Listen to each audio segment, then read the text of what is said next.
გაგვიზიარეთ, დაგვირეკეთ, მოგვიყევით. ჩვენ ვუსმენთ ერთმანეთს. ზაზა ჭიტანავასთან ერთად. ვუსმენთ ერთმანეთს.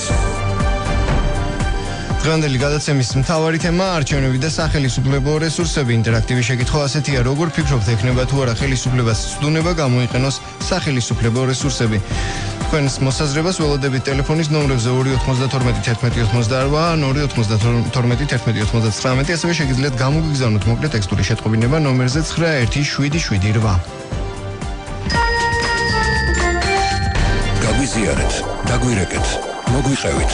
292 11 88 292 11 99. ვუსმენთ ერთმანეთს. ჟურნალისტი ზაზა ჭიტანავა გახლავართ და დღეს ჩვენ ვუსმენთ ერთმანეთს გადაცემა ვუსმენთ ერთმანეთს ტრადიციულად ორ ნაწილად გაიყოფა. პირველ ნაწილში მთავარ თემაზე ვისაუბრებთ, ამჯერად არჩევნებსა და სახელისუფლებო რესურსებზე, ხოლო მეორე ნაწილში გექნებათ იმის საშუალება, რომ დარეკოთ და პირდაპირ ეთერში ხმამაღლა ისაუბროთ იმ სოციალურ პრობლემაზე, რომელიც თქვენ გაწუხებთ, ჩვენ კი ამ პრობლემის მოგვარებაში ვეცდებით დახმარება გაგიწიოთ. რაც შეეხება მთავარ თემას, არჩევნები და სახელისუფლებო რესურსები, ძალიან საინტერესოა თქვენი ზარები, თქვენი პოზიცია, თქვენ როგორ ფიქრობთ, ექნება თუ არა ხელისუფლებას იმის ცდუნება, რომ გამოიყენოს სახელისუფლებო რესურსები? ველოდებით თქვენ ზარებს ნომრებზე 292 11 88 ან 292 11 99. გარდა იმისა, რომ პირდაპირ ეთერში დაგვირეკავთ და გამოთქვენ თქვენ მოსაზრებას, გაძლევთ იმის საშუალებასაც, რომ გამოვაგზავნოთ მოკლე ტექსტური შეტყობინება ნომერზე 91778. აქ გეტყვით, რომ გზავნილის ღირებულება თქვენი მობილური ოპერატორის სტანდარტულ ფასს შეესაბამება. ხოლო ისევ დაუბრუნდები მთავარ თემას, რომელიც ეხება არჩევნებსა და სახელისუფლებო რესურსებს. ამ მხრივ ყველაზე ცხელი სიახლე ის გვაქვს, რომ საქართველოს პრეზიდენტის ორი განკარგულება 2016 წლის საპარლამენტო არჩევნებისა და აჭარის ავტონომიური რესპუბლიკის უმაღლესი საბჭოს არჩევნების დანიშვნის შესახებ კონტრასიგნაციისთვის საქართველოს პრემიერ-მინისტრს უკვე გადაეგზავნა. პრეზიდენტის განკარგულების მიხედვით მორიგი საპარლამენტო არჩევნები და აჭარის ავტონომიური რესპუბლიკის უმაღლესი საბჭოს არჩევნები 2016 წლის 8 ოქტომბერს გაიმართება. ძალიან დიდი მითქმა-მოთქმა გამოიწვია წინა საარჩევნო მზადებამ, ამ მხრივ ფორმალობების უკვე ამოქმედებამ და ასე შემდეგ. არაერთი გამოხმაურება მოყვა ამ ყველაფერს საპარლამენტო ოპოზიციის მხრიდან და სხვადასხვა პოლიტიკური სუბიექტების მხრიდან და სანამ თქვენ დაგვირეკავთ თქვენი აზრის გამოსათქმელად იმასთან დაკავშირებით, თუ თქვენ როგორ ფიქრობთ, გამოიყენებს თუ არა ხელისუფლება, ან ექნება თუ არა იმის საშუალება, რომ სახელისუფლებო რესურსები გამოიყენოს არჩევნებში, თქვენ ზარებს ჩვენ კიდევ ერთხელ შეგახსენებთ ველოდებით ნომრებზე 292 11 88 ან 292 11 99. და სანამ დაგვირეკავთ, შემოგთავაზებთ სატელეფონო დიალოგს ხაზია ბატონი სოსო ციცქარიშვილი, ექსპერტი პოლიტიკის საკითხებში. საღამოშვიდობისა ბატონო სოსო. მოგესალმებით. მურმეს მადლობა, რომ მოახერხეთ და გვერდობით პირდაპირ ეთერში. მოკლედ ჩვენი თავარი თემა არის არჩევნები და სახელისუფლებო რესურსები. თქვენ როგორ ფიქრობთ, რამდენად ელოდებით იმას, რომ ხელისუფლება არჩევნებში სწორედ აი ამ ადმინისტრაციულ რესურსებზე გააკეთებს აქცენტს და ამითი ეცდება ფონს გასვლას? წარმოსადგენია, რომ არ გამოიყენოს არსებულმა ხელისუფლებამ ის რესურსები, რომელიც მას გააჩნია და საინტერესოა, როგორ დაფიქსირდება სურვილი პრემიერ-მინისტრისა, რომ იგი იყოს სათავეში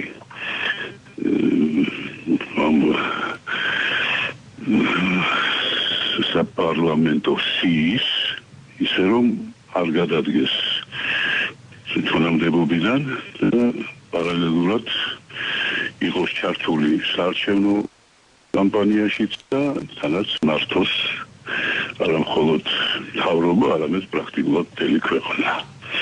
ასეთი რამ არ ხდება. ძნელად წარმოსადგენია, რომ ბარაკ ობამა დადიოდეს შტატიდან შტატში და ხალბატონ კლინტონს უმყარებდეს პოზიციებს. ჩვენთან შესაძლოა ეს უკვე დავაკანონოთ ასეთი რამე.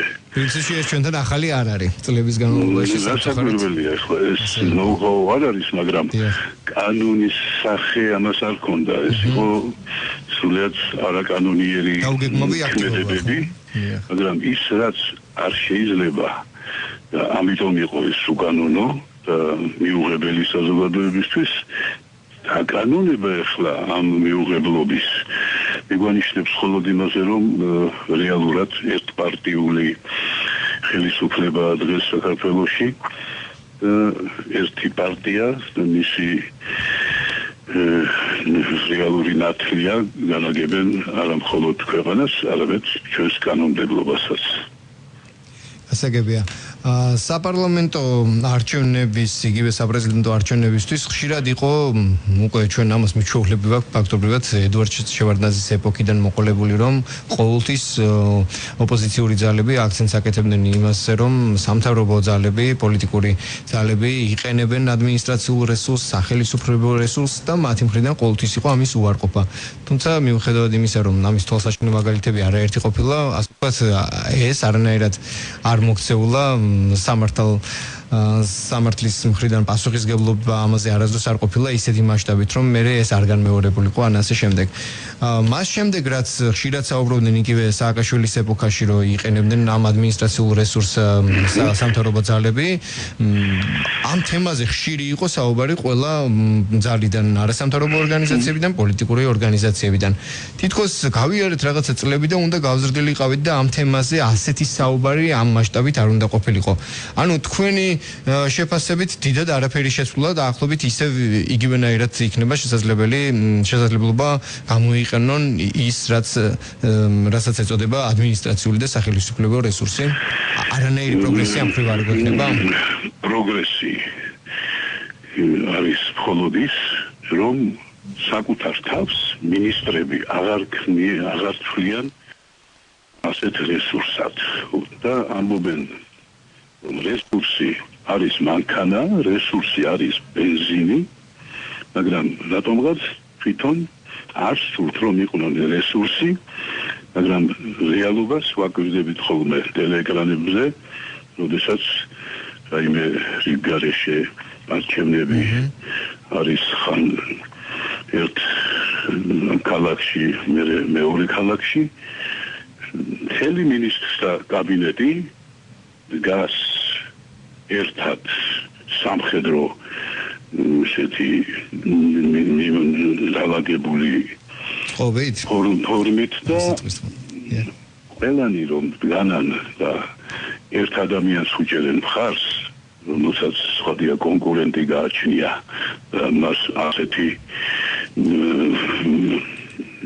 თანამედროვე პირები არ გააჩნია. სწორედ ეს არის ჩემის აზრით ის რესურსი, რომელიც მიუღებელია რომ იყოს გამოყენებული. როდესაც ჯანდაცვის მინისტრი საჯარახსრულების მინისტრი და ყველა სხვა ახლა სათითაოდ ჩამოთვლას აზრი არ აქვს, არ სვამენ კითხვას კი, მაგრამ მე რატომ უნდა მივიდე არჩევნების პროცესში რომელიმე კანდიდატის მხარდასაჭერად, როდესაც ამ კანდიდატს არანაირი ურთიერთობა არ აქვს არც მის პასუხისმგებლობის ქვეშ მყოფ სისტემასთან, არც იცნობს რასიერად, მაგრამ ეს კადრები მეხსიერებაში რჩება, როგორ მთელი მინისტრთა საბჭო, ასე ევლება გარს საკუთარ წარმოდგენილ კანდიდატს. ამიტომ ძნელად წარმოსადგენია, რომ ეს რესურსი არ იყოს გამოყენებული, მაგრამ კარგი იქნება თუ ჟურნალისტები მოითხოვენ განმარტებას, რა არის ჩვენი ხელისუფლებისთვის ეს რესურსი, როგორ ახსნიან ამას. თუ კვლავ ჯიუტად იძახებენ, რომ ეს არის მხოლოდ მანქანა და ბენზინი, მაშინ ძალიან თავდაბლები ყოფილან, მაგრამ თავისი ფსევდო თავდაბლობით შეცდომაში ვეღარ შეიყვანენ საზოგადოებას. და ბატონ სოსო, ჩვენი გადაცემის პირველი ნაწილის დასასრულამდე წუთნახევარიღაა დარჩენილი და ამ წუთნახევარს გამოვიყენებთ თქვენთან დიალოგისთვის. მე უკვე მივცემთ საშუალებას სვენელებს პირდაპირ ეთერში გავიყვანოთ და თქვენ თუ შეგიძლიათ, რომ თქვენი ლოგიკით, რადგან ხშირად არის კითხვა ხალხის მხრიდან, აი რას ნიშნავს ადმინისტრაციული რესურსი, რის გამოყენებაზეა საუბარი არჩევნების პირობებში, თუ შეგიძლიათ, რომ ძალიან მოკლედ განმარტოთ, რას გულისხმობს არჩევნებში ადმინისტრაციული სახელმწიფო რესურსების გამოყენება. ესე იგი, ადმინისტრაციული რესურსი გახლავთ ის თემა, რომელიც არ არის ხელმისაწვდომი ჩვეულებრივი ამორჩევლისთვის. და როდესაც ადამიანს აქვს რაიმე ისეთი თანამდებობა, რომელსაც გავლენაც გააჩნია საზოგადოების გარკვეულ ნაწილზე, შეუძლია ცვლილებების შეტანა რაიმე ვითარებაში, საკვირველია ეს არის ადმინისტრაციული რესურსი, მაგრამ არალეგალურად გამოყენებადი, იმიტომ რომ მის ვალდებულებებში იგი არ შედის, მაგრამ კონკრეტული მიზნის მისაღწევად ის თავის გავლენებსაც იყენებს, თავის რესურსებსაც და მივიღებთ უკვე არათანაბრობას საარჩევნო ველზე. გასაგებია. დიდი მადლობა ბატონო სასო. უღრმეს მადლობას მოგახსენებ და დაგემშვიდობებით სოსო ცისკარიშვილი ექსპერტი პოლიტიკის საკითხებში იგვერთებოდა პირდაპირ ეთერში. ჩვენ კიდევ ერთხელ შეგახსენებთ, რომ გადაცემის პირველი ნაწილის მთავარი თემა არჩევნები და სახელმწიფო რესურსები. ჩვენი ინტერაქტივის კითხვა ასეთია, როგორ ფიქრობთ თქვენ რადიოსმენელებო, ექნება თუ არა ხელისუფლებას სტუნება გამოიყენოს სახელმწიფო რესურსები, როგორია თქვენი მოსაზრება ამ თემაზე? დაგვირეკეთ, ჩვენ ველოდებით თქვენ ზარებს ნომრებზე 292 11 88 292 11 99. ახლა რამდენიმე წუთიან სარეკლამო პაუზაზე გავალ და დაახლოებით 3 წუთის შემდეგ თუ არ ვწდები, ჩვენ ზუსტად 3 წუთის შემდეგ ისევ ვიქნებით პირდაპირ ეთერში და მოგცემთ იმის საშუალებას, რომ პირდაპირ ეთერში გამოთქვათ თქვენი პოზიცია არა მარტო ამ მთავარ თემაზე, არამედ ხმამაღლა ისაუბროთ იმ სოციალურ პრობლემაზე, რომელიც თქვენ გაწუხებთ, ჩვენ კი ვეცდებით ამ პრობლემების მოგვარებაში გაგიწიოთ დახმარება. 3 წუთით გამშვიდობებით, დაგვალოდეთ. გაგვიზიარეთ, დაგვირეკეთ, მოგვიყევით. 292 11 88 292 11 99. უსმენთ ერთმანეთს.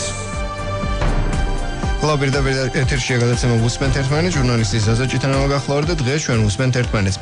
გადაცემის ამ ნაწილში ჩვენ ველოდებით თქვენ ზარებს, თქვენ შეგიძლიათ პირდაპირ ეთერში ხმამაღლა ისაუბროთ იმ სოციალურ პრობლემაზე, რომელიც თქვენ გაწუხებთ, ჩვენ კი ამ პრობლემების მოგვარებაში ვეცდებით გაგიწიოთ დახმარება. გარდა ამისა, თქვენ გაქვთ შესაძლებლობა პირდაპირ ეთერში ისაუბროთ და გამოთქვათ თქვენი მოსაზრება იმ მთავარ თემაზე, რომელიც იყო ჩვენი გადაცემის პირველი ნაწილის თემა, ეს არის არჩევნები და სახელმწიფო რესურსები. ჩვენი კითხვა არის ასეთი, თქვენ მსმენელებო, როგორ ფიქრობთ, ექნება თუ არა ხელისუფლებას სტუნება გამოიყენოს სახელმწიფო რესურსები? უნდა იმისთვის რომ რადიო მედიის პირდაპირ ეთერში გახვიდეთ და ისაუბროთ, გამოთქვათ თქვენი მოსაზრებები, უნდა დარეკოთ ტელეფონის ნომრებზე 292 11 88 292 11 99, ასევე შეგიძლიათ გამოგიგზავნოთ მოკლე ტექსტური შეტყობინება ნომერზე 917778. სამრელის ღირებულება თქვენი მობილური ოპერატორის სტანდარტულ ფასს შეესაბამება. სანამ თქვენ დაგვირეკავთ ამ ნომრებზე, მანამდე კიდევ ერთ სატელეფონო დიალოგს შემოგთავაზებთ, როგორც მას მატყობინებენ უკვე ხაზზეა ბატონი ვახტანგ ძაბირაძე, ექსპერტი პოლიტიკის საკითხებში. ბატონო ვახტანგ, თუ ხართ ხაზზე? Საღამოშიდობის. ბატონო ვახტანგ, ჩვენ საუბრობთ არჩევნებსა და სახელმწიფო რესურსებზე. აქვე გეტყვით, რომ დღეს საქართველოს პრეზიდენტმა უკვე 2016 წლის საპარლამენტო არჩევნებისა და აჭარის ავტონომიური რესპუბლიკის უმაღლესი საბჭოს არჩევნების დანიშვნის შესახებ კონტრასიგნაციისთვის საქართველოს პრემიერ-მინისტრს უკვე გადაუგზავნა დოკუმენტი და პრეზიდენტის განკარგულების მიხედვით მორიგი საპარლამენტო არჩევნები და აჭარის ავტონომიური რესპუბლიკის უმაღლესი საბჭოს არჩევნები 2016 წლის 8 ოქტომბერს გაიმართება. საპარლამენტო ოპოზიციიდან ძალიან დიდი კრიტიკა ისმის იმასთან დაკავშირებით, რომ რატომ უნდა ვიგებდეთ 8 აგვისტოს იმას, რომ არჩევნები იქნება 8 ოქტომბერს და ამ თემაზე, ასე ვთქვათ, გარკვეული კამათიც კი გაიმართა, როგორც ხვდები, მართველი გუნდის წარმომადგენლები ამას იმითხსნიან და განმარტავენ, რომ ეს არის ის ნორმალური პერიოდი, როდესაც შეზღუდული იქნება მინიმალური პერიოდით და არა დიდი პერიოდით, წინა საარჩევნო პერიოდით, რადგან მოგეხსენებათ, რომ საპარლამენტო არჩევნების დანიშნის შესახებ ბრძანებაზე ხელის მოწერისთანავე უკვე ამოქმედება აკრძალვები, რომელიც წინა საარჩევნო პერიოდში ადმინისტრაციული რესურსის, საბიუჯეტო თანხების, თანამდებობრივი და სამსახურებრივი მდგომარეობის გამოყენების შეზღუდვასთან დაკავშირებით მოქმედებს. თქვენი შეფასება ამ თემაზე როგორი იქნება? მოგესალმებით კიდევ ერთხელ თქვენს მსმენელებს. ცხადია, რომ პრეზიდენტმა არჩევნების დანიშნვის ქვეყანა პოლიტიკური სიტუაცია ცოტა სხვა სიმწყლეში გადავიდა. პრეზიდენტს ექსკლუზიური უფლება აქვს თავისი მიიღოს გადაწყვეტილება არჩევნების დანიშნულთან დაკავშირებით, ერთადერთი რასაც მას კონსტიტუცია ავალდებულებს, ეს უნდა არა ყველაზე მინიმალური ვადა, ეს არის 60 დღე არჩევნებამდე, 60 დღით ადრე უნდა დაინიშნოს ახალი არჩევნები. ამ შემთხვევაში ფაქტიურად უნიკალური სიტუაციასთან გვაქვს საქმე, რადგან მე არ მახსენდება საქართველოს ისტორიაში ვინმეს რომელიმე სახელმწიფო გუნდს 6 თვით ადრე ფაქტიურად დაენიშნა არჩევნები, რადგან როგორც თქვენ ბრძანეთ, არჩევნების გამოცხადებასთან ერთად დაიწყო საარჩევნო კამპანია და საარჩევნო კამპანია გულისხმობს იმ გარკვეული რესურსების შეზღუდვას უპირველეს ყოვლისა სახელმწიფოების მხრიდან, რაც ბავშვად იგრძალება იგივე კანონით და კოდექსით არჩევნების შესახებ. ეს არის თვითშეზღუდვა, შეიძლება ასე ითქვას, ხელისუფლების მხრიდან, წინა ხელისუფლებების. სწორედ ამიტომ და კიდევ იმიტომ, რომ თავად ჩვენებად იცოდნენ, როდის იქნებოდა არჩევნები და წინასწარ ემზადებოდნენ, ანუ ოპოზიციას აყენებდნენ ფაქტის წინაშე, რომ რაღაც პროცედურები ვერ მოესწრო, საარჩევნო უბნებში ხალხის დანიშვნა, მეთვალყურეები და ასე შემდეგ. ეს 60 გამისთვის იყო ნამდვილად მცირე დრო არის. ამ შემთხვევაში პირიქით ხელისუფლება წავიდა მე ვთქვი გარკვეულ რისკზე და 6 თვით ადრე გამოაცხადა არჩევნების დანიშნვის შესახებ. ეს ბუნებრივია, რომ მიუხედავად ამისა, ბუნებრივია, რომ გარკვეული მცდელობები ალბათ იქნება, რომ სახელმწიფო რესურსების გამოყენების ზოგი გამიზნული ზოგიც შეუგნებლად მაგრამ ამისთვის არსებობს არასამთავრობო ორგანიზაციები, ოპოზიციური პარტიები, ასე რომ ხელისუფლება გადადგა ნაბიჯი, არჩევნები დაინიშნა და ქვეყანა გადავიდა უკვე საარჩევნო რეჟიმში. სწორედ საარჩევნო რეჟიმში. ისევ დაუბრუნდები ამ პირველ თემას, რომელიც გულისხმობს ამ 60 დღიან ვადას და ამის შესახებ უკვე პრეზიდენტის მიერ ინიცირებულ და შემდეგ უკვე ფორმალობები წავა, ალბათ პარლამენტს პრემიერ-მინისტრი ამას ამ დოკუმენტს ხელს მოაწერს, შემდეგ უკვე ამოქმედდება კანონის შესაბამისად ყველანაირი პროცედურა. თქვენ თქვით, რომ გარკვეულწილად რისკზე წავიდა ამ სახით მთავრობა. ამ რისკს თქვენ, როგორც ექსპერტი პოლიტიკის საკითხებში დამოუკიდებელი ფიგურა, თქვენი შეფასება როგორია? დადებითად აფასებთ ამ მოვლენას თუ უარყოფითად? უწონებთ ამას თუ არა ხელისუფლებას? დადებითად და ყოველთვის როდესაც არჩევნები ტარდებოდა, თუ გახსოვთ წინა არჩევნების პერიოდში გაღიზიანებას ყოველთვის იწევდა გაურკვევლობა. და ეს პოსტფაქტუმ სიახლის ეს 6 თვით ადრე ეს იმას ნიშნავს, რომ ყველასათვის ცნობილია, როდის ჩატარდება არჩევნები, თქვენ უნდა იცოდეთ ალბათ თქვენ და მაშინ რატო არის კრიტიკა? იმაზედაც კი იყო ლაპარაკი, რომ წინასწარვე ყოფილიყო ჩადებული 4 წლის შემდეგ ოქტომბერში და რიცხვი. იმიტომ რომ ოპოზიცია ვარდება, ოპოზიცია და ხელისუფლება არიან არათანაბარ მდგომარეობაში, როდესაც არ იცის ოპოზიციამ როდის იქნება არჩევნები. მაშინ რითი აიხსნება ამის კრიტიკა? ოქტომბერში, მაგრამ რომელ ოქტომბერში იქნება? კიდევ ერთხელ ვამბობ, მთელი საარჩევნო სისტემისა მეურნეობა ოპოზიციურ პოლიტიკურ სპექტრს აწყობილი, ასაწყობი უბრალოდ. ზოგმა აქვს სამის რესურსი, ზოგი ახლა ეძებს და ყოველთვის არის ფაქტიურად ეს 60 დღე არჩევნებისთვის კი არ მზადება მიდის იმისათვის, რომ როგორმე უბნებზე მოასწრო ხალხის შერჩევა, დანიშნა და ასე შემდეგ და ასე შემდეგ. ახლა ამ შემთხვევაში, ამიტომ ყოველთვის იყო ამის განცდა, რომ დროზე გვწოდნოდა, როდის ყოფილიყო ცნობილი, როდის დაინიშნებოდა არჩევნები. ეხლა ოპოზიცია წინა აქვს 6 თვე. შენივრად შეუძლია დაგეგმოს, რაც მაშინ რატომ არის ოპოზიციის მხრიდან ამის კრიტიკა? იმიტომ რომ 60 რაიონია მარტო, ხო? ბატონო ოლქია საარჩევნო მაჟორიტარი. თუ ასია მაშინ კანდიდატების შერჩევა უნდა, ჩასვლა უნდა, საარჩევნო პროპაგანდა უნდა და 60 დღეში ეს ბუნებრივია ვერ ესწრებოდა. სულ ფასოვნად ოპოზიცია ვერასდროს ვერ ახერხებდა საარჩევნო კამპანია ჩაეტარებინა. ამ შემთხვევაში ეს პრობლემა ოპოზიციას. მაშინ კრიტიკა რატო არის დღეს ოპოზიციის მხრიდან ამ საკითხზე? თქვენი განმარტება როგორი შეიძლება იყოს თქვენი აზრით? რატომ არის მაშინ კრიტიკა? სიმართლე გითხრათ, ცოტა გაუგებარია. მაგრამ მე რასაც უსმინე, ოპოზიციის კრიტიკა არის იმაზე, რომ რატომ არ შევვითანხმოთ ჩვენ. გასაგებია. ბატონო ვახტანგი. ეს მოტივი აქვს. იცით რაშია საქმე რომ არ შეიძლება ყველაფრის გაბაებულება. კონსტიტუციის პრეზიდენტს აქვს ექსკლუზიური უფლება გამოაცხადოს არჩევნებს.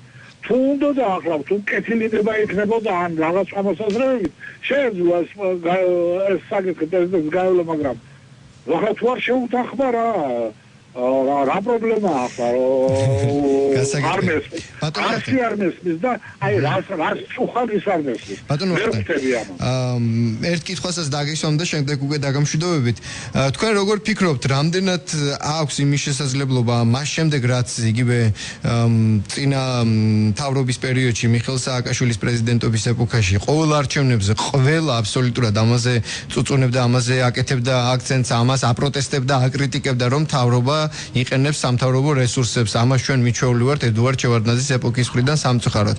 აი ამის ფონზე, როდესაც ამას ყური შეეჩვია ნეგატიურად აღიქვამს ამ ყველაფერს.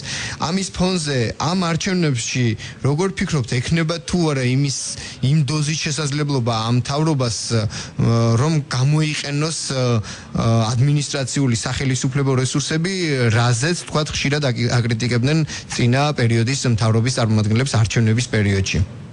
მოდი ასე ვთქვათ, რომ ჩვენ ხშირად ვლაპარაკობთ სახელისუფლებო რესურსებზე. მაგრამ კონკრეტულად რას გულისხმობთ მის ამ სახელისუფლებო რესურსებში, არავინ არ ვაკონკრეტებს, ან ალაგ-ალაგ ვაკონკრეტებს. თუ ლაპარაკი არის მატერიალური ფასეულებების გამოყენებაზე, ან ტრანსპორტის გამოყენება, შენობების და ასე შემდეგ, ეს არის ერთი მხარე.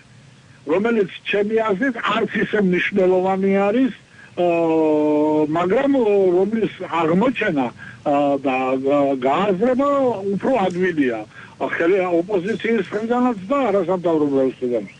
მეორე არის სახელისუფლებო რესურსი, როდესაც სახელისუფლებო ვერტიკალი მუშაობს თავის პარტიაზე, ანუ უშუალოდ მუშაობს სამმართველოზე.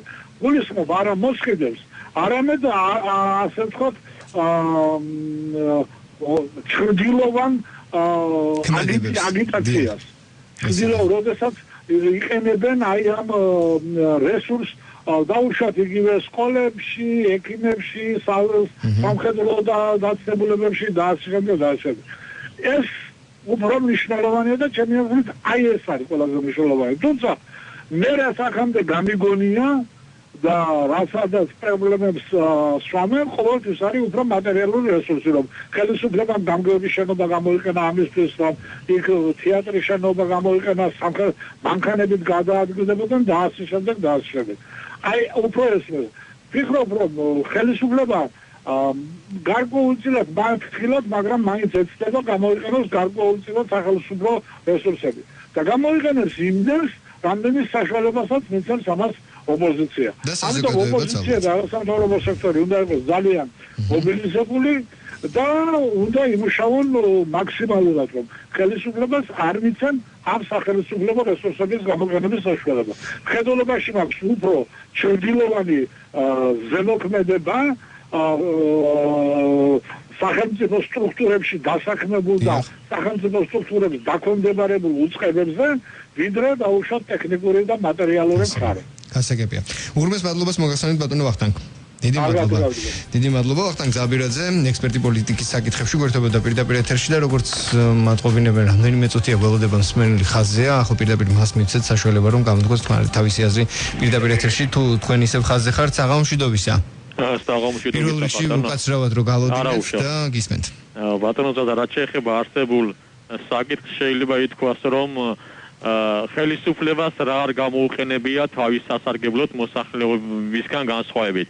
ჩვენ კარგად ვიცით რომ იოლი ფულის სახელით ხელისუფლებამ პრემიები გადააკეთა დანამატებად და მიუხედავად იმისა რომ მაღალი ხელფასები აქვს და შეუძლიათ გადამეტებული დროის მუშაობის შედეგად პრემიებიც აიღონ თუ წინსვლა ექნებათ, მაინც უხეშად არღვევენ ეთიკის კოდექსს, სამუშაო კოდექსთან პარალელურად არსებულს და მიდიან და მეორე ადგილზე მუშაობენ და კითხულობენ ლექციებს და ამასთან დაკავშირებით სამუშაო დროის გასცემის შემდეგ მისი ასანაზღაურებლად თესით და კანონით კიდე დამატებით პრემიებსაც ეთხოვენ. ასე რომ იმ ხელისუფლებაში შეყავთ ახლა რესპუბლიკელებს ხელისუფლება მიუხედავად იმისა, რომ რაღაცადნაირად ხელისუფლებამ ჩამოიშორა რესპუბლიკელები, ეთყობა ესენი კუდის მოქნევას მაინც აპირებენ, რომ ეხლა პრემიერ-მინისტრი უნდა ჩატოვონ იმ უსამართლობაში, რომელიც მაშინ ნაციონალებმა გამოასწორეს და თქვეს, რომ ჩვენ ამითი გავასწარეთ ევროპას, ოდესაც პრემიერ-მინისტრს აღარ ექნება იმის უფლება, რომ სახელმწიფო რესურსები გამოიყენოს არჩევნების წინ და ის 2 თვით ადრე იქნება გადაყენებული, როგორც იქნება ჩამოშორებული თავის სკამს, თუ ის იქნება მონაწილე, როგორც იქნიან არჩევნების სიაში, ან საპარლამენტო სიაში, ან მაჟორიტარის სახით, ან პარლამენტის, ან პარტიის სიდგავა და მის და სხვა მინისტრების და მათ მოვალეობას შეასრულებენ მოადგილეები, ამიტომ ეხლა ადგილნა ყველაფერს აკეთებენ ხმალაძეს მეშვეობით, რომელიც რესპუბლიკელია, რომ ხელისუფლება, როგორც იტყვიან, როგორც კომუნისტებმა გააკეთეს ერთი ნაბიჯი წინ და 2 ნაბიჯი უკანო დააბრუნონ უკან ისე შევარდნაძის დროს, ასე რომ ესენი არ იტყვიან უარს, გამოიყენონ არც მანქანები, არც სატელევიზიო საათი, იმიტომ რომ ჩვენ ხომ ნახეთ ხიდაშელმა რაკნა, დაჟე მაუწყებლობას კი გააჩერა საგარეჯოში, შეუწყვეტა, როგორც იტყვიან. პატრიოტ ალიანსს რომ არჩევნები რაღაცნაირად მაინც მოეგო გაყალბის მეშვეობით. ესენი ყველაფერზე წავლენ მიუხედავად იმისა, რომ რესპუბლიკელები ჯერ ისევ მთავრობაში და დარჩენილი ჩვენ და სამწუხაროდ. დიდი მადლობა თქვენი აზრის და პოზიციის გამოხატვისთვის. მორიგს ვენელს მივცეთ აზრის გამოთქმის საშუალება. სამწუხაროდ კავშირი შეწყდა. იმედია დაგვირეკავთ ნომრებზე 2921188 ან 2921189. აქვე კიდევ ერთხელ შეგასწავლეთ, რომ შეგიძლიათ გამოაგზავნოთ მოკლე ტექსტური შეტყობინება ნომერზე 91778 გზავნილის ღირებულება თქვენი მობილური ოპერატორის სტანდარტულ ფასში ესაბამება. როგორც უკვე მოისმენთ, ჩვენ შემოგთავაზეთ 2 სატელეფონო დიალოგი ექსპერტებთან პოლიტიკის საკითხებში, პირველად ბატონი სოსოცის კარიშვილი შაგვირთო, შემდეგ უკვე ბატონი ვახტანგ ძაბირაძე და ორივემ, ასე ვთქვათ, შესაძლებლობის ფარგლებში ახსნა თუ რას გულისხმობს სახელისუფლებო რესურსი, რომლის გამოყენებაზეც საქართველოში ფაქტობრივად ყოველ არჩევნებზე ხელისუფლების მიმართ აქვს პრეტენზია როგორც ოპოზიციას, ასევე არასამთავრობო ორგანიზაციებს და მე კიდევ ერთხელ შეგახსენებთ და გეტყვით თუ რას გულისხმობს ეს ყველაფერი და რასთან არის კავშირში საპარლამენტო არჩევნების დანიშნვის შესახებ ბრძანებაზე ხელის მოწერისთანავე უკვე ამოქმედება აკრძალვები, რომელიც წინასაარჩევნო პერიოდში ადმინისტრაციული რესურსის, საბიუჯეტო თანხების, თანამდებობრივი და სამსახურებრივი მდგომარეობის გამოყენების შეზღუდვასთან დაკავშირებით მოქმედებს. საარჩევნო კოდექსის გათვალისწინებით წინასაარჩევნო აგიტაციაში მონაწილეობის უფლების მქონე ნებისმიერ პირს წინასაარჩევნო კამპანიის პერიოდში ეკრძალება რომელიმე პოლიტიკური პარტიის, საარჩევნო სუბიექტობის კანდიდატის, საარჩევნო სუბიექტის მხარდასაჭერად ან საწინააღმდეგოდ წინასაარჩევნო აგიტაციისა და კამპანიის პროცესში ადმინისტრაციული რესურსების გამოყენება. მათ შორის ასევე ეკრძალება სახელმწიფო ხელისუფლებისა და ადგილობრივი თვითმმართველობის ორგანოების მიერ, აგრეთვე იმ ორგანიზაციების მიერ, რომლებიც სახელმწიფო ბიუჯეტიდან ფინანსდებიან დაკავებული შენობების გამოყენება იმ შემთხვევაში, თუ სხვა პოლიტიკურ პარტიებს, საარჩევნო სუბიექტობის კანდიდატებს, საარჩევნო სუბიექტებს არ აქვთ იმავე ანალოგიური დანიშნულების შენობების იმავე პირობებით გამოყენების შესაძლებლობა. გარდა ამისა, იგრძელება სახელმწიფო ხელისუფლების დაწესებულებებისთვის ან ადგილობრივი თვითმმართველობის ორგანოების და იმ ორგანიზაციებისთვის, რომლებიც სახელმწიფო ბიუჯეტიდან ფინანსდებიან, განკუთვნილი საკომუნიკაციო საშუალებების, საინფორმაციო მომსახურებისა და სხვადასხვა სახის ტექნიკის გამოყენება. აქვე კიდევ ერთ დეტალს გეტყვით, რომ საარჩევნო კოდექსის გათვალისწინებით წინასაარჩევნო კამპანიისას ადმინისტრაციული რესურსის გამოყენება მიიჩნევა და შესაბამისად იგრძელება სახელმწიფო ხელისუფლების ან ადგილობრივი თვითმმართველობის ორგანოების საკუთრებაში არსებული სატრანსპორტო საშუალებების გამოყენება. აღნიშნული შეზღუდვა არ ვრცელდება სახელმწიფო პოლიტიკური თანამდებობის პირების მიერ სამსახურებრივი ავტომანქანების გამოყენების შემთხვევაზე, რომელთა დაცვას სახელმწიფო დაცვის სპეციალური სამსახური უზრუნველყოფს. 2016 წლის საპარლამენტო არჩევნები, როგორც უკვე ცნობილია თქვენთვის, 8 ოქტომბერს ჩატარდება. პრეზიდენტმა გიორგი მარგველაშვილმა პრეზიდენტის რეზიდენციაში გუშინ გამართულ ბრიფინგზე გაკეთებული განცხადების შესაბამისად დოკუმენტაცია კონტრასიგნაციისთვის პრემიერ-მინისტრს დღეს უკვე გადაუგზავნა. საარჩევნო კოდექსის მიხედვით არჩევნების დანიშნვის თაობაზე გამოცემული სამართლებრივი აქტის გამოქვეყნებისთანავე წინასაარჩევნო კამპანია უკვე იწყება და გახსნილად ცხადდება, ასე ვთქვათ. 2921188 2921189 ეს არის რადიო იმედის პირდაპირ ეთერის ტელეფონის ნომრები. დაახლოებით წუთნახევარი გვაქვს კიდე დრო იმისა რომ ვიყოთ პირდაპირ ეთერში, ანუ ერთი რადიო მსმენელის ეთერში გაყვანას კიდევ მოვასწრებ თუ დროულად დაგვირეკავთ, მანამდე კი შეგახსენებთ რომ რადიო იმედი და სოციალური ვებ პლატფორმა WeHelp.g ახორციელებენ ერთობლივ საქველმოქმედო კამპანიას და ვცდილობთ დავეხმაროთ მათ, ვისაც ეს ყველაზე მეტად სჭირდებათ. ამ კვირაში ჩვენ 33 წლის ანა ვანიძეს ვეხმარებით, მას ლეიკემია აქვს და საზღვარგარეთ მკურნალობა სჭირდება, რომელიც 108,000 ლარი ღირს. დამატებითი ინფორმაციისთვის გთხოვთ ეწვიოთ ვებგვერდს WeHelp.g და დაეხმაროთ დღევანდელ ბენეფიციარს. ასევე დარეკეთ ნომერზე 0901 701 082. ზარის ღირებულება ამ შემთხვევაში უკვე 1 ლარია. კიდევ ერთხელ შეგახსენებთ ანა ვანიძეს 33 წლის ანა ვანიძეს ვეხმარებით, მას ლეიკემია აქვს და საზღვარგარეთ მკურნალობისთვის სჭირდება 108,000 ლარი. ონლაინ დახმარება შეგიძლიათ მას გაუწიოთ ვებგვერდზე WeHelp.g, ხოლო თუ დარეკავთ ტელეფონის ნომერზე 0901 701 082 და ამგვარად ეცდებით მის დახმარებას, ზარის ღირებულება აქ უკვე 1 ლარია. პრინციპში ჩვენი გადაცემისთვის გამოყოფილი დრო გამოიწურა, დაგემშვიდობებით და შეგახსენებთ რომ ხვალ 17 საათიანი საინფორმაციო გამოშვების დასრულებისთანავე კვლავ პირდაპირ ეთერში იქნება გადაცემა ვუსმენთ ერთმანეთს და კვლავ მოგეცემათ იმის საშუალება რომ პირდაპირ ეთერში დარეკოთ და გამოთქვათ თქვენი პოზიცია, თქვენი მოსაზრება ამ თუ იმ მნიშვნელოვან საკითხზე, ასევე გეძლევათ იმის საშუალება რომ ხმამაღლა ისაუბროთ იმ სოციალურ პრობლემაზე, რომელიც თქვენ გაწუხებთ გადაცემა ვუსმენთ ერთმანეთს და ვისი კომპეტენციის პარკლებში ეხმარება მეცდება რომ ამ სოციალურ პრობლემის მოგვარებაში დახმარება გაგიწიოთ. უღრმესი მადლობა რომ ვუსმენდით ერთმანეთს. ხვალამდე. გაგვიზიარეთ, დაგვირეკეთ, მოგვიყევით. ჩვენ ვუსმენთ ერთმანეთს. ზაზა ჭიტანაოსთან ერთად. ვუსმენთ ერთმანეთს.